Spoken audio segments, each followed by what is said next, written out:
Il-Gvern Laburista qed jibqa' jinjora l-kollox il-problema tal-għoli tal-ħajja, problema li qed taffettwa lil diversi familji u pensjonanti li qed isibuha diffiċli biex ilaħqu sal-aħħar tax-xahar. Bil-Prim Ministru Robert Abela u l-Ministri tiegħu jibqgħu ma joffru ebda soluzzjoni konkreta biex inaqsu dan il-pis minn fuq il-ħaddiema u l-pensjonanti.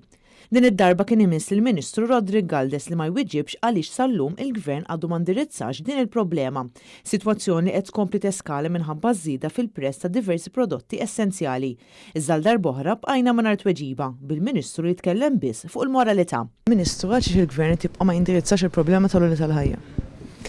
Jien naħseb li bħalissa nies qed jitkellmu fuq il-moralità. Wara il-Ministru nfex fis-solita retorika politika tiegħu erġa' provajna nistaqsuh jagħtina s-soluzzjonijiet li qed jistennew in-nies. Għax tibqgħu tinjoraw dil-problema li dejjem minn ħafna nies, dat batija l-ħafna nies, għaliex m'għandkomx soluzzjonijiet konkreti mhux qed tirrispondini. Naħseb weġibtek. Pressat għal darb'oħra biex jagħtina tweġiba konkreta, Rodrigue Galdes spiċċa jorok idejh quddiem din il-problema tant sensittiva għal diversi familji. Għax tibqgħu tinjoraw dil-problema.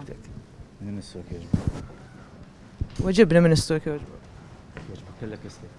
Ma waġibnix imma l-Ministru.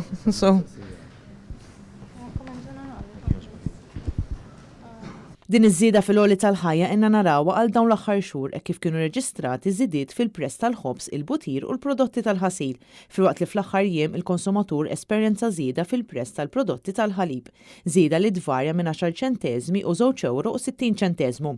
B'ħafna qed jaraw iż-żieda ta' €75 ċenteżmu fil-ġimgħa illi ta' il-Gvern ta' Robert Abela fl-aħħar budget bħala daħqa fil-wiċċ.